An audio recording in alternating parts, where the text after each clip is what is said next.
So we're going to go over a lost art of finding a best fit line manually. No computers involved, no typing, all right? Just pencil, graph paper, a ruler. It's nice. It's aluminum. It's lightweight. I won't get carpal tunnel. So, what I've asked you to graph, for reasons that will be clear in a moment, is time on the x-axis, and the y-axis is going to actually be negative. I want the opposite of the initial velocity. And those columns are here and here for my data. Now my data is made up. It is not like your data. Probably not like your data.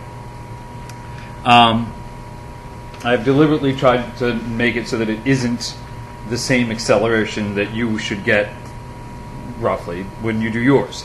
Hopefully I've done that. What I've done here is I got 10 data points plus the average of all 10 times. And for the opposite of the initial velocity, I have all 10 of those and the average of those as well. And I'm going to plot those 11 points on this graph. First thing I have to do is set up my scale. So I'm going to look at my largest value for t and my smallest value for t. Well, actually, you know what? Smallest value for t, we're just going to start at 0. So t, the largest value I have for time, is 5 seconds even. So the largest value I got for time is 5 seconds. What's my largest initial velocity?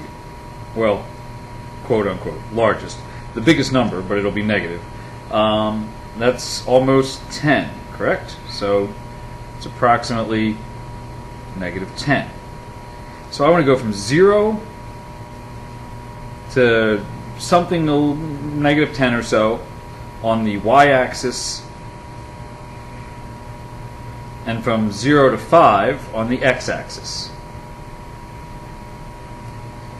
So let's take a look at my graph. Well, if I take a moment and I count up the squares here, now I didn't really get it so that it starts on a line. I'm going to clean this up a little bit. So my apologies. I'm looking at it now. I just kind of missed my line there. There we go. So this would be 1, 2, 3, 4, 5, 6, 7, 8, 9, 10, just in case I forget. 11, 12, 13, 14, 15, 16, 17, 18, 19, 20, 21, 22, 23, 24, 25, 26, 27, 28, 29, 30, 31, 32, 33, 34, 35, 36, 37, 38, 39, 40, 41, 42, 43, 44, 45, 46, 47. Oh, so close. So close. So I only got 47 out here. It'd be great if I should have slid this over a little bit and given you enough to get 50 in there. Then we could have just gone 10 of these for each second, but that's okay. So we'll do this. Let's see. If I have 40 of these plus, and I got to get 5 seconds, let's do 8 blocks. I like to do even numbers if I can, equals 1 second. So if I go here at 8 blocks, we're going to call that 1 second. 1, 2, 3, 4, 5, 6, 7, 8. Here would be 2 seconds. 1, 2, 3, 4, 5, 6, 7, 8. This will be 3 seconds. 1, 2, 3, 4, 5, 6, 7, 8. This will be 4 seconds. Let me get rid of this. Right here will be 4 seconds. And then 1, 2, 3, 4, 5, 6, 7, 8. This right here would be 5 seconds. And then on from there. We just about get 6 seconds in our graph. This is going to be time in seconds. Meanwhile, over here in the y-axis, I have to get down to negative 10. So let me see how many squares I got. 1, 2, 3, 4, 5, 6, 7, 8, 9, 10. And here, we'll cheat a little bit. What we can do now is grab a piece of scrap paper, and to help us count more quickly, this is 10 to here. That must make right about here 20, and right about here 30. So, and I'm not going to make it down to 40. You see that or not, but I can get down to 30, but I'm not going to make it down to 40 here at the bottom. So let's make each second, we'll do 3 squares. It's not ideal because it's odd, but it's doable. So, not each second, each meter per second. So this is negative 1. And then 1, 2, 3, that'll be negative 2, 3, this will be negative 3, that'll be negative 4, negative 5, make sure I see this right, negative 6, 1, 2, 3, negative 7, negative 8, negative 9, negative 10. I'll do one more. 1, 2, 3, negative 11. Now, your scale may not be exactly the same as this. Maybe your velocities don't run all the way up to negative 10, or maybe they don't. Their seconds don't run up to 5. You have to sort that out. This is what fit for mine. And you want to make sure that you use as much of the paper as possible. You don't want to have your graph crammed into this space here. And the velocity is going to be in meters per second. Okay.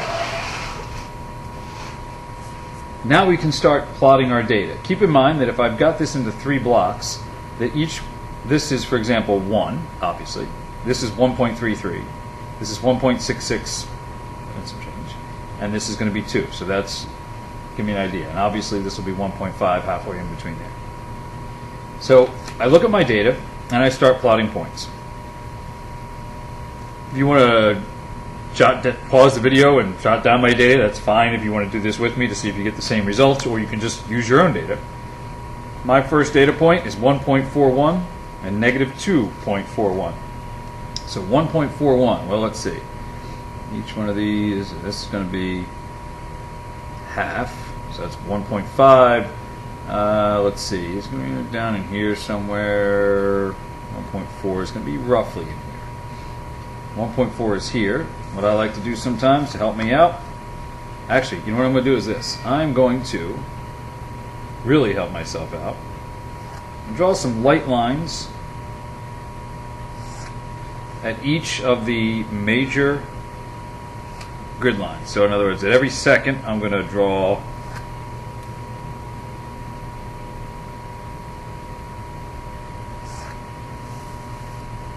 Did I get that right, or did I jump a line? I think I jumped a line. Here we go.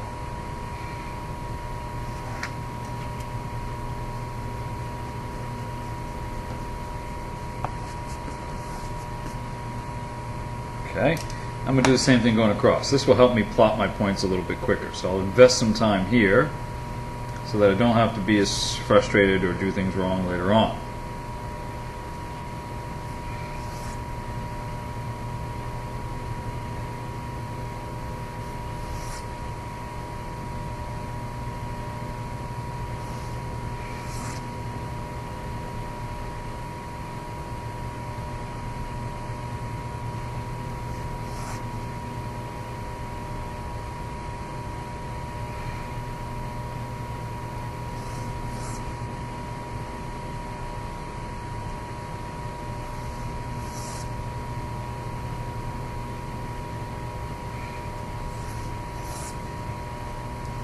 Right there, am I going off course? I think we're okay.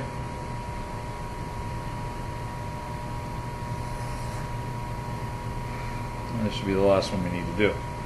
Yeah, this will help me a little bit.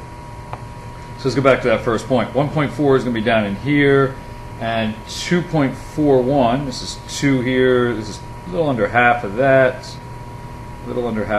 so somewhere in this neighborhood. Not not bad.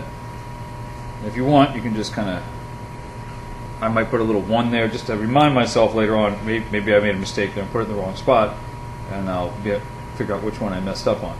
My next point is 3.56 and 7.62. So 3.56 is a little past 3.5, and 7.62 is 7, a little past 7.5. So right about there. My next one is 4.72 half 7.5, so 4.72 is going to be like there, and negative 8.45. So I go down there to almost 8.5. About there.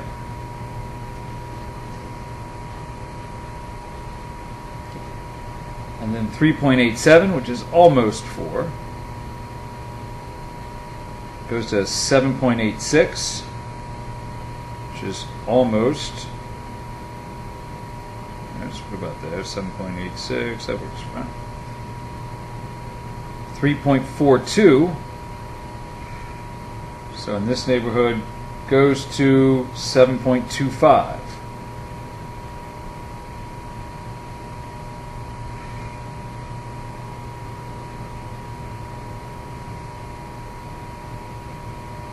And 2.93, which is almost 3, is going to 5.45, which is almost 5.5. About like that.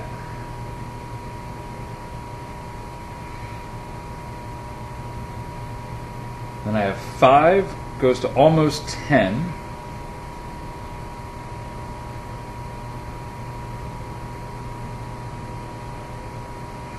Like so. And then I have 2.78. That's 2.75, it'll pass that. It's going to go down to 5, even.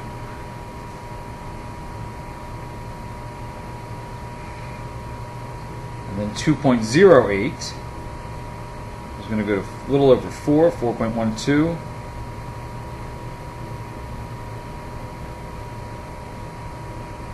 And 2.7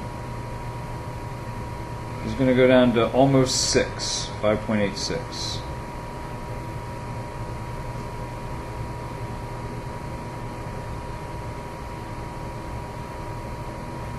Now, once you've done that, you want to graph the average as well. So the average in this case is going to be 3 point in mine. So I have this, I calculate the average for the time and the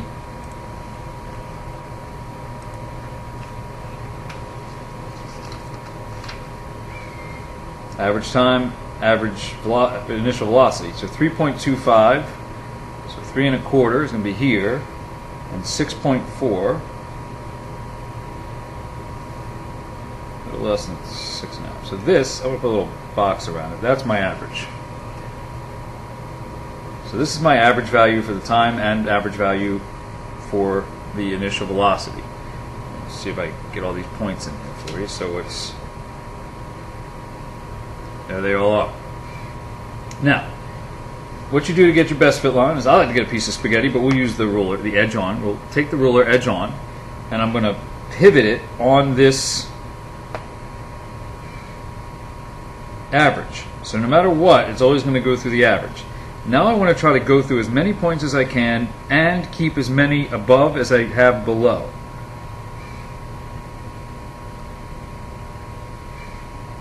So if I do this, I have, I don't know if you can tell from there, probably 1, 2, 3, 4 up here, 1, 2, 3, 4, 5 down here, but these two are really close. Like this one's very close.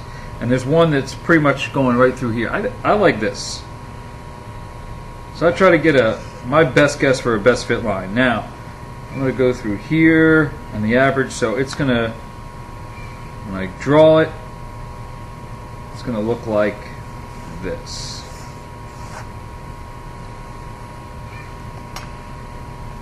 It does not have to be a super exact science, but certainly you don't want to sit there and take your ruler and go, ah, that's good enough. There's as many above as there are below. Why not? But you want to try to go through the data long ways, so to speak. Now, what I like to do at this point is try to find two places on that line that aren't already data points. Two places on that line that where it goes through a coordinate point. So for example, I like right here. It pretty much goes through the point 1, 2, 3, 4. It goes through the point. Time would be 2.5. If I take that up, 2.5. And this would be -5. And then I'll go down here somewhere and try to find a similar spot where it crosses a couple of the grid points. Oh, I like this one right here. So that is 1, 2, 3, 4. That is 4.5 and 9.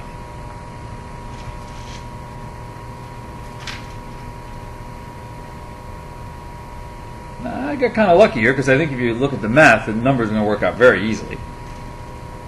I've got to find the slope. Because why, you ask? Well, here's the deal. You have a situation where V equals AT plus VO should hold true. We said it ends at 0. So 0 equals AT plus VO. If I bring this over, I have the opposite of VO equals AT. This is like my Y, the opposite of VO. If I make time like my X, then the slope of the line that's created here would be the acceleration. That's why I used opposite, because now the slope, whatever I find for the slope, will be the actual acceleration that I found. So my slope, which is going to be my acceleration, is the change in y's over the change in x's. So I went from -5 to -9. That's, quote, down 4, or up 4, but in the negative direction. That's my change in y's. My change in x, which is 2.5 to 4.5, that's up 2. And so I have a slope that comes out on my paper of actually -2. Yours does not, and probably will not, come out to be a nice even number like that. Just so happens. That's kind of the way my line ended up going. So, if I had found points that worked, say like, I don't know, some of these, maybe if they had worked at locations where they didn't cross nice and evenly at those, maybe it comes out to be 1.9 something, or 2.1, or something like that. But I'm pretty confident that my slope is in the neighborhood of, for my data, -2 meters per second squared. Yours, hopefully, will not be that, because I don't think that is what the hallway produces with the wooden block. We'll see. Maybe I accidentally created data that fits perfectly. Last thing you can do is to take your same data on your Excel spreadsheet, this column and this column, and do the process in Excel, because Google Sheets doesn't have it. But if you do it in Excel, you can make a scatter plot and find the trend line, the best fit line. And the slope of that trend line will also be your acceleration. So you can let the computer do this process as well. But I just wanted to point out that this is a process that you can do as well. You don't need a computer for it. You can't see it, but if I go over to my computer and I look at what I did for my data, I have the computer tells me that the slope, this is from the computer now, is -1.97. Not bad. I'll buy that. Me and the computer are somewhat in agreement. Here, you don't believe me? Look. Here. Don't tell me I'm lying. And it's right here. Say, wait, we'll find it. So, ooh, hold on. There it is. You see that? Right there? I don't know if you can see it or not. You might have to tilt your head. Right there. There's my slope. Negative 1.97 and some change. So, you gotta like that, huh? I have no idea if you can see that or not. Doesn't matter. Oh, hi. Okay. Alright. I think this is all I need to say. So get to it and find me your slope using your, pointing at you, your data.